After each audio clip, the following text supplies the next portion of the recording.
आज है 1 अगस्त और आज से एक नई शुरुआत करते हैं। जितना भी क्वेश्चन करेंट अफेयर का मैं आपको इस क्लास में कवर करवाने वाला हूं ना, आप बस इतना अच्छे से पढ़कर जाना। आपका जो भी आने वाला एग्जाम हो, जो भी टारगेट लेकर चल रहे हैं, एक क्वेश्चन एग्जाम में इसके बाहर नहीं बनेगा, ये गारंटी बोल रहा हूं। एक बात और बोल दे रहा हूं, देखिए सबसे पहला बात ना, एक टॉपिक बहुत इंपॉर्टेंट है करेंट का, राष्ट्रमंडल खेल यानी कॉमनवेल्थ गेम, ठीक है, उसको मैं कवर नहीं कर रहा हूं। उसको लेकर ना अलग से एक प्रॉपर नोट्स बनाकर आपको दे दूंगा, और हफ्ते में 7 दिन आपने जो भी क्लास में करेंट अफेयर पढ़ा उसका पूरा एक प्रॉपर एग्जाम के जैसा ना वीकली टेस्ट आपको सक्सेस की 98 ऑफिशियल एप्लीकेशन पर अवेलेबल करवा दूंगा। कल तो संडे है ना, अगले संडे को इधर 7 दिन जो भी हम लोग पढ़ने वाले हैं, ठीक है, और डेली का पीडीएफ भी आपको सक्सेस की 98 एप्लीकेशन पर मिल जाएगा। यानी आप क्लास में हर एक क्वेश्चन कवर कर रहे हैं, कोई भी चैनल मिला लेना, आपको 2 क्वेश्चन प्रॉपर नोट्स के साथ यही मिलेगा देखने को। इसके साथ साथ आपको यह भी याद रखना है कि टाइम बाबू ना बहुत बर्बाद नहीं करना है करेंट अफेयर में। 10 से 12 मिनट सफिशियंट है, इतने अच्छे से पढ़ लोगे ना, करेंट अफेयर का जो बोझ है ना वो आपके ऊपर नहीं रहेगा, ये दावे के साथ बोल रहा हूं। और कम से कम वो टॉपिक है जो आजकल के एग्जाम में जीके वाले सेक्शन में बहुत इंपॉर्टेंट रोल प्ले कर रहा है, ठीक है। जितने भी क्वेश्चन कराऊंगा अच्छे से देखना आप सभी। हर चैनल के मुकाबले बाबू आपको 2 क्वेश्चन अधिक ही देखने को मिलेगा डिटेल के साथ, ठीक है। अब देखते हैं आज का पहला क्वेश्चन क्या है। पहला क्वेश्चन बहुत अच्छे से आपको समझना है। देखो, ग्राम पंचायत के डिजिटल इंफ्रास्ट्रक्चर को मजबूत करने के लिए ना केंद्र सरकार जो है एक स्कीम चला रही है, एक पहल, जिस पहल का नाम है दानवीर, ठीक है। देखो, गांव में, ग्राम पंचायत में टेक्नोलॉजी का बहुत कमी है, कंप्यूटर वगैरह का बहुत कमी है, तो उसको पूरा करने के लिए ना केंद्र सरकार जो है दानवीर स्कीम चला रही है। अच्छा, किस मंत्रालय के द्वारा चलाया जा रहा है? तो पंचायती राज मंत्रालय के द्वारा, ऑप्शन नंबर सी। पंचायती मंत्रालय का किसके पास है बाबू? तो बाबू राजीव रंजन उर्फ लल्लन सिंह के पास। अब 2 पॉइंट याद रखना। देखो, दानवीर का ना आपको फुल फॉर्म याद रखना है। एग्जाम में गए बोल दिया दानवीर में आर का मतलब क्या होता है, आप बोलेंगे पता ही नहीं है। दानवीर बाबू इंग्लिश हिंदी दोनों को एक वर्ड में याद रखना है। दानवीर का फुल फॉर्म क्या है? Development assistance and action for national voterism improvement and effective resources, ठीक है।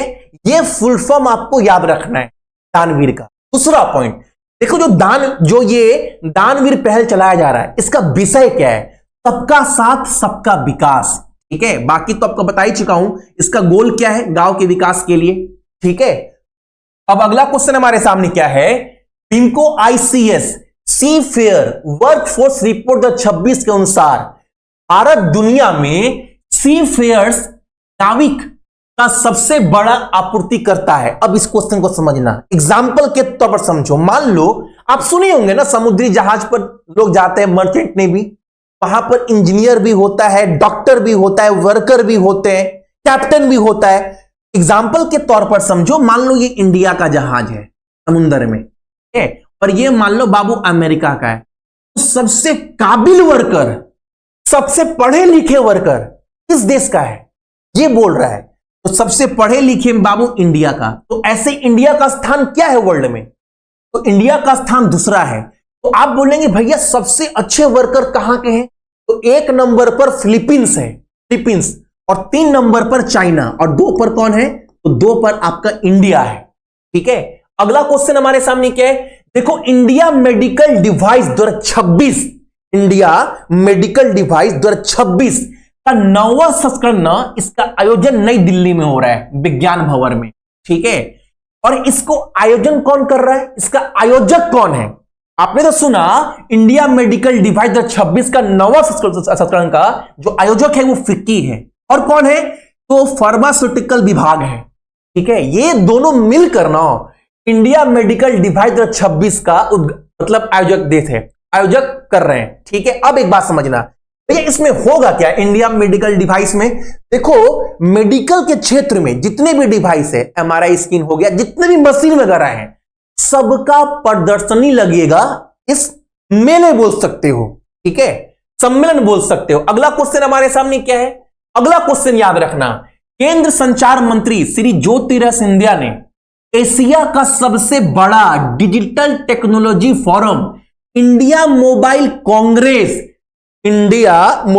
कांग्रेस का 10वां संस्करण का आयोजन कहां पर कर रहे हैं? तो ये आयोजन नई दिल्ली में हो रहा है। इसका थीम क्या है?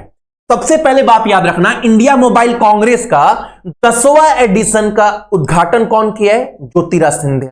कहां पर? नई दिल्ली में। इसका थीम क्या है? तो scale without boundary, option number A. अब बाबू 2.3 पॉइंट याद रखना है। इंडिया मोबाइल कांग्रेस का ना जो सम्मेलन होने वाला है, इसका सबसे इंपॉर्टेंट पॉइंट ये 4 पिलर पर आधारित है। वो 4 पिलर कौन कौन सा है? सृष्टि, सुरक्षा, तथ्य और सौधर्म। ये 4 पिलर पर बाबू ये आयोजन हो रहा है। कौन कर रहा है? ज्योतिरादित्य सिंधिया। कौन सा एडिशन? 10वां। कहां पर? नई दिल्ली में, जो बता चुका हूं, नई दिल्ली यशोभूमि में। ठीक है। अच्छा, इसका आयोजक कौन है? कौन कर रहा है इसका आयोजन? तो वो कर रहे हैं डिपार्टमेंट ऑफ टेलीकम्युनिकेशन और cellular operator association of India के द्वारा। याद रहेगा। अगला क्वेश्चन हमारे सामने क्या है यहां पर? National green hydrogen mission. National green hydrogen mission के तहत ना भारत सरकार ने देश भर में हाइड्रोजन से चलने वाले वाहनों के लिए कितने पायलट प्रोजेक्ट को मंजूरी दी है? टोटल ऐसे 12 प्रोजेक्ट को मंजूरी दिया गया केंद्र सरकार के द्वारा। अब 2 पॉइंट। सबसे पहला पॉइंट देखो, इसमें ना 70 गाड़ी बनाई जाएगी जो हाइड्रोजन चलती है। इससे हाइड्रोजन से इसमें 70 में ना 70 में 27 बस होंगे और 43 ट्रक होगा। इसके लिए ना कितना राशि आवंटित किया गया है? तो 410 करोड़ रुपए। ठीक है। और यह भी बोला गया है ऐसे 16 हाइड्रोजन स्टेशन बनाए जाएंगे जहां पर अगर गाड़ी चल किस पर? हाइड्रोजन पर, तो हाइड्रोजन भरा जा सके गाड़ी वगैरह में। तो ऐसे 16 हाइड्रोजन स्टेशन भी बनाए जाएंगे। ठीक है। इससे क्या? गाड़ी में हाइड्रोजन भरा जा सके। याद रखना। अगला क्वेश्चन हमारे सामने क्या है? भारत का कौन सा राज्य रेयर अर्थ एलिमेंट्स के लिए एक्सप्लोरेशन लाइसेंस लागू करने वाला पहला राज्य बनकर इतिहास रच? तो रेयर अर्थ एलिमेंट होता है जो वो बहुत मुश्किल से तत्व मिलता है, ऐसे 70 तत्व हैं। इसके लिए ना लाइसेंस जारी करने वाला देश का पहला राज्य ना राजस्थान बना है। अब बाबू ऐसा नहीं आपको खनन करना है, माइनिंग करना है ना, सिर्फ प्राइवेट कंपनी को ये लाइसेंस दिया जाएगा ना, इसका खोजबीन करना है, पता लगाना है, रिसर्च करना है, ना कि खनन करना है। और ऐसा लाइसेंस देने वाला पहला राज्य कौन सा बना है? तो राजस्थान। और ये कहां से कहां तक होगा? तो देखो दोस्तों 7.63 वर्ग किलोमीटर तक इसका खोजबीन किया जाएगा राजस्थान में। दूसरा बात, लाइसेंस वाला इलाका क्या है? बालोतारा जिले के नावाताला देवीगढ़ क्षेत्र और जोधपुर जिले के शेरगढ़ तहसील तक फैला हुआ है। ठीक है। अगला क्वेश्चन हमारे सामने क्या है यहां पर? देखो, सरकारी company life insurance corporation of India का नया चीफ फाइनेंशियल ऑफिसर किसे नियुक्त किया गया है? तो वो बने आप सभी के सत्यमन्यु श्रीवास्तव। ऑप्शन नंबर हमारा बी। अगला क्वेश्चन हमारे सामने क्या है? दूरसंचार विभाग ने ग्वालियर में भारत का पहला टेलीकॉम मैन्युफैक्चरिंग जोन स्थापित करने के लिए किस राज्य सरकार ने एक मेमोरेंडम साइन किया है? अब भैया ये टेलीकॉम मैन्युफैक्चरिंग जोन क्या है? अरे मोबाइल से related 3G 4G 5G mobile application, tower, ये सब पूरा बैठाने के लिए, प्लांट वगैरह खोलने के लिए, हब बनाने के लिए ना मंजूरी किसको दिया गया? Madhya Pradesh. Option number D. ठीक है। अगला क्वेश्चन हमारे सामने क्या है? बहुत important, Nobel prize of mathematics है। अब ये क्वेश्चन भैया स्टैटिक जीके का नहीं, करंट अफेयर क्वेश्चन क्या बोल रहा है?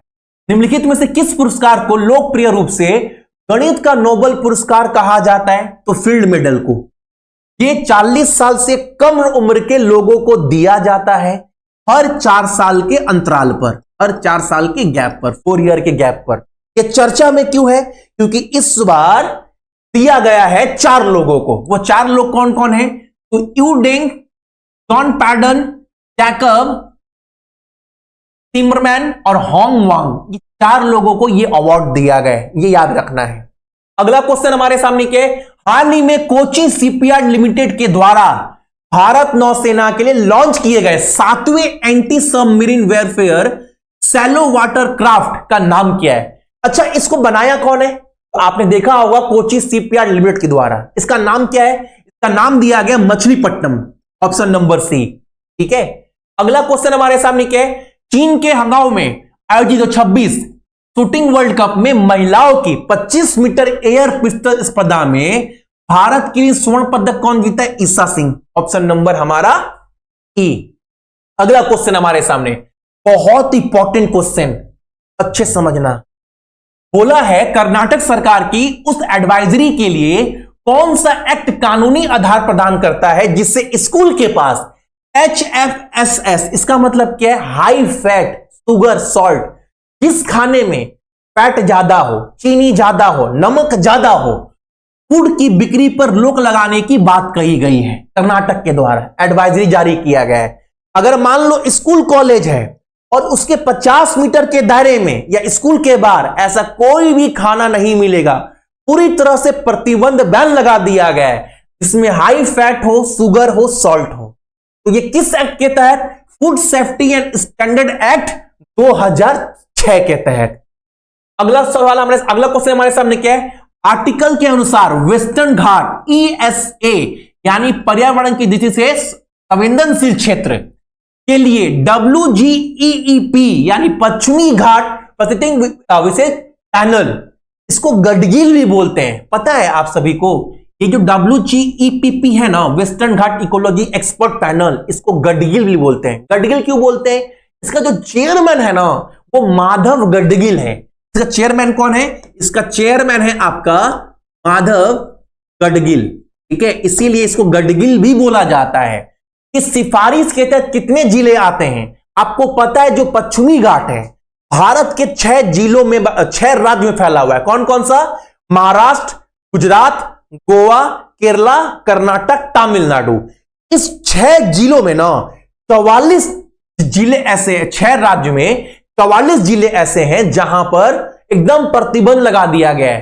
बोला गया यहां पर कोई भी खनन, माइनिंग, कोई भी चीज नहीं होगा, क्योंकि ये हमारा धरोहर है, पर्यावरण को बचाना है। ठीक है, अगला क्वेश्चन हमारे सामने क्या है? भारत ने कॉमनवेल्थ टेबल टेनिस चैंपियनशिप 26 में, एक क्वेश्चन कॉमनवेल्थ का ले लिया हूं। भारत ने कॉमनवेल्थ टेबल टेनिस चैंपियनशिप 26 में पुरुषों का टीम खिताब जीतने के लिए किस देश को हराया है?